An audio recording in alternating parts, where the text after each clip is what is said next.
Halo rekan-rekan ASN, selamat datang dalam diskusi mendalam mengenai implementasi core values berakhlak.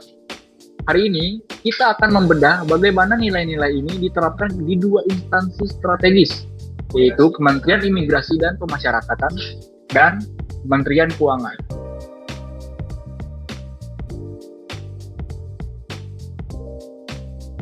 Mengapa kedua instansi ini penting? Karena keduanya adalah menjaga pintu kedaulatan dan stabilitas ekonomi bangsa.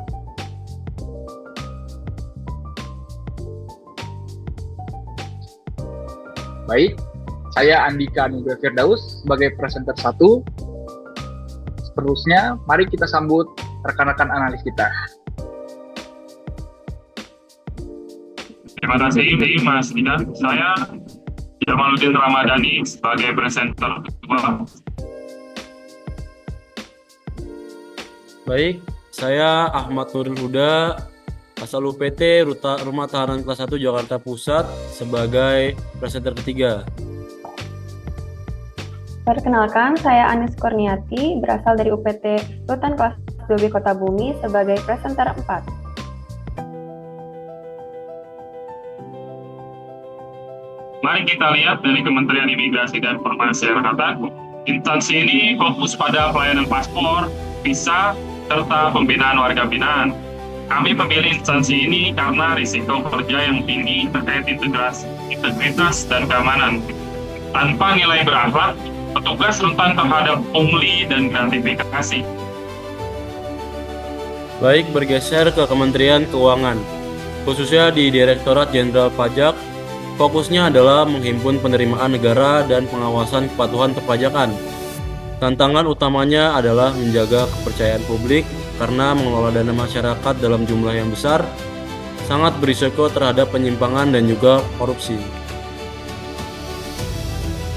Dalam hal berorientasi pelayanan, Kementerian Imigrasi dan Pemasyarakatan menerapkan budaya 5S pada saat melayani pemohon paspor dan terus memperbaiki sistem antrian online. Dan untuk akuntabilitas, harga mati bagi petugas adalah menolak suap dari keluarga warga binaan maupun dari agen visa. Sementara di Kemenkyu, pelayanan diberikan secara responsif melalui helpdesk dan layanan digital seperti e-filing. Akuntabilitas mereka ditunjukkan dengan pelaksanaan tugas yang transparan dan jujur dalam proses pemeriksaan maupun penagihan pajak. Lalu, bagaimana dengan pengembangan kapasitas dan kerjasama?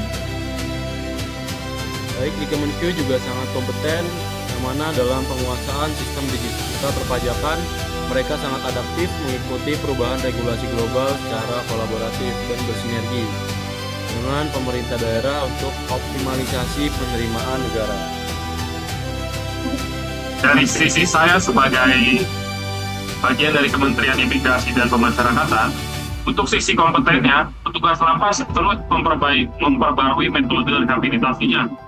Mereka juga adaptif terhadap teknologi seperti AutoGate yang ada di bandara dan juga sistem database pemasyarakatan, serta kolaboratif dengan APH lain seperti Polri dan BNN dalam memberantas narkoba baik di lapas maupun di rutan. Jangan lupa nilai harmonis dan loyal.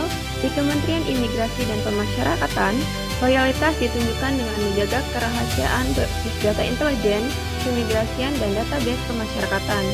Sementara di Kemenkyu, menjaga kerahasiaan data wajib pajak adalah bentuk kesetiaan kepada negara. Kedua instansi juga menekankan lingkungan kerja yang kondusif tanpa diskriminasi, baik dalam pemberian hak remisi di lapas maupun hubungan kerja di kantor pajak.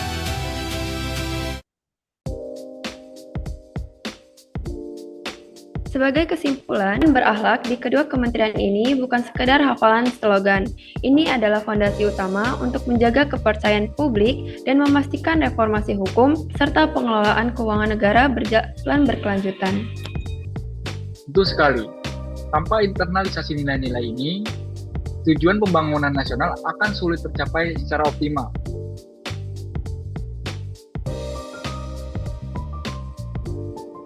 Demikianlah pemaparan kelompok kami terkait komparasi Kementerian Imigrasi dan Pemasyarakatan dengan Kementerian Keuangan mengenai implementasi nilai berakhlak. Terima kasih atas waktunya dan kesempatannya. Kurang lebihnya mohon maaf. Sampai bertemu pada sesi diskusi kami selanjutnya. ASN berakhlak, Bangga melayani bangsa. Bangga melayani bangsa.